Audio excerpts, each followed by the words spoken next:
कहानी की शुरुआत में हमें एक फैमिली को दिखाया जाता है जो हंसी खुशी अपनी जिंदगी गुजार रहे होते हैं, लेकिन उन्हें पता नहीं था कि कुछ ही मिनट बाद उनके साथ कुछ ऐसा होने वाला है जिसके बारे में सोचने से भी डर लगता है। जब पति पत्नी अपने बातचीत में मसरूफ थे, तभी अचानक उन्हें बाहर से लोगों की चीखने चिल्लाने की आवाजें सुनाई देने लगती हैं। जब वो दोनों घर से बाहर निकले तो उन्होंने देखा कि बाहर लोगों के बीच हलचल मची हुई है। लोग अपने अपने घरों को छोड़कर भाग रहे थे, जैसे कुछ बड़ा होने जा रहा हो। जेसन और बेथ ने देखा कि हमारे पड़ोसी भी घबराए हुए जल्दी जल्दी अपना घर खाली कर रहे हैं। जेसन ने पड़ोसी से पूछा कि आखिर वजह क्या है, तुम लोग क्यों घर छोड़कर जा रहे हो?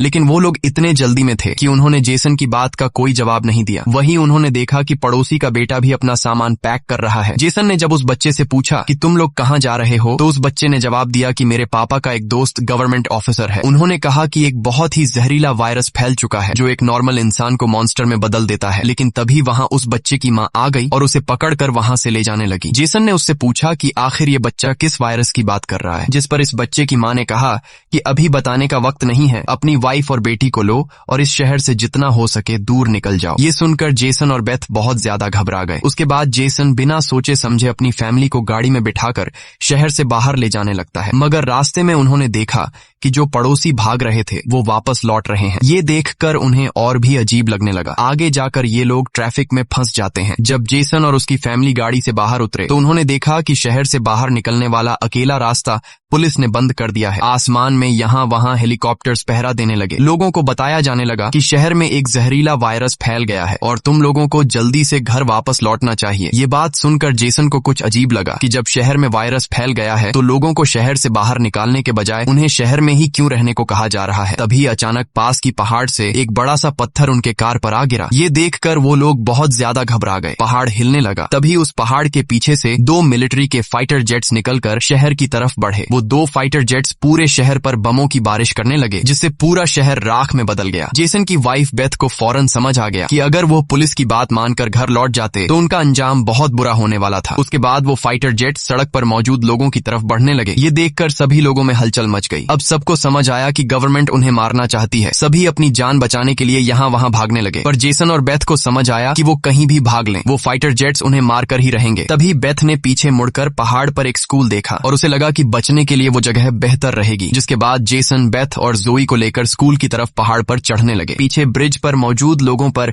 फाइटर जेट्स बम गिराने लगे। ये तीनों तेजी से दौड़ते हुए स्कूल तक पहुंच जाते हैं और खुशकिस्मती से वहां उन्हें एक टनल मिल जाता है और बम धमाके से कुछ ही सेकंड पहले वो जल्दी से उस टनल में घुस जाते हैं। जैसे ही बंकर का दरवाजा बंद हुआ, ऊपर एक जोरदार धमाका हुआ, लेकिन खुशकिस्मती से ये लोग बंकर के नीचे थे और इनकी जान बच गई। मगर इनके लिए हैरानी की बात ये थी कि आखिर ये कौन सा वायरस था कि गवर्नमेंट को शहर के सभी लोगों को मारना पड़ा। वो लोग कुछ भी नहीं समझ पा रहे थे। बस उन्हें ये पता चल चुका था कि अगर जिंदा रहना है तो चुपचाप बंकर में जिंदगी गुजारो। लेकिन इनके लिए परेशानी की बात ये थी कि आखिर ये लोग यहाँ कब तक जिंदगी गुजारेंगे और उन्हें पेट भरने के लिए खाने पीने का क्या करना होगा। अच्छी बात ये थी कि वहाँ ढेर सारा एक्सपायरी खाना रखा हुआ था जो 3 लोगों के लिए काफी लंबे समय तक चल सकता था। जेसन की वाइफ बेथ बहुत ज्यादा परेशान थी। वह अपनी बेटी जोई के बारे में सोचने लगती है कि अगर ये बीमार हो गई तब इसका क्या करेंगे। और बेथ दरवाजा बंद करते समय उसका हाथ भी लग गया था जिसमें काफी गहरी चोट आई थी। वो दोनों इस बात को लेकर भी घबरा रहे थे कि कहीं इस जहरीले वायरस ने उनकी बॉडी पर भी अटैक न कर लिया हो। मगर अभी ये सोचने का वक्त नहीं था। उन्हें अब इस बंकर को सेफ बनाना था ताकि ऊपर बंकर का दरवाजा कोई खोल न सके। जेसन ने लोहे की जंजीर से बंकर का दरवाजा मजबूती से बंद कर दिया और तय किया कि अब उन्हें यहीं पर छिपकर जिंदगी गुजारनी है। लेकिन जमीन के नीचे रहने का जीवन आसान नहीं था। हर दिन वही एक जैसा खाना, पीने के लिए कीचड़ से भरा हुआ पानी और खाली समय में वह ताश खेलते। बाहर की दुनिया से उनका पूरी तरह से कनेक्शन कट चुका था। कई दिनों तक यहाँ रहने के बाद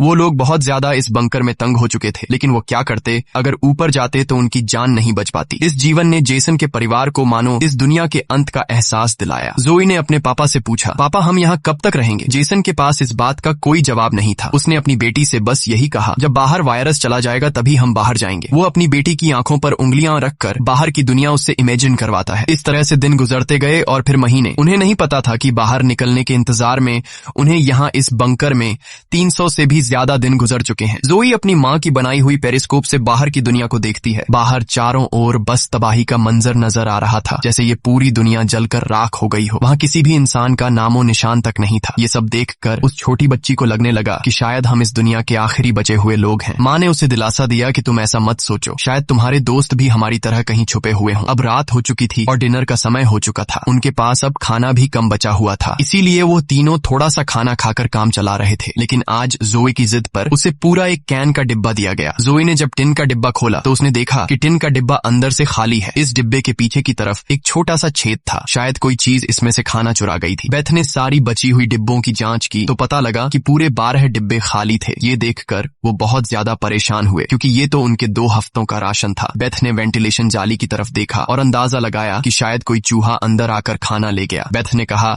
कि अगर ये चूहा है तो इसे जल्द मारना पड़ेगा, नहीं तो ये हमारा सारा खाना बर्बाद कर देगा। बेटी के उदास चेहरे को देख जेसन ने उसे दिलासा दिया कि छोटी छोटी बातों से परेशान मत हो, अगर खाना खत्म हो भी गया तो मैं ऊपर जाकर कुछ सामान ले आऊंगा। अगले दिन जब जोई अपनी माँ के साथ ब्लॉक्स में खेल रही थी तभी पीछे से हल्की सी आवाज आई। जोई ने जब पीछे मुड़कर देखा तो एक चूहा फिर से टिन फूड चुराने घुस आया था। इससे पहले कि वो चूहा भाग जाता, जोई ने फौरन अपने पेरेंट्स को बुलाया। आज उन्हें इस चूहे को हर हाल में मारना था। जेसन गुस्से में चाकू निकालकर उसे टुकड़े टुकड़े करने के लिए आगे बढ़ा, लेकिन वो छोटा सा चूहा बहुत तेज निकला। वो जेसन के वार से खुद को बचाते हुए निकल भागा और टेबल पर रखी लालटीन को भी गिरा दिया। जैसे ही वो अपने बिल में घुसने वाला था तभी बेथ ने अचानक झपटा मारा और चूहे को मार दिया। वो सब चूहे को मारने की खुशी मना रहे थे कि दूसरी तरफ लालटीन के गिरने से धीरे धीरे आग बढ़ने लगी। जेसन दौड़कर उस लालटेन को बंद करने लगा, लेकिन वो लालटेन बहुत गर्म था, जिससे जेसन का हाथ जल गया और लालटीन का शीशा फटने पर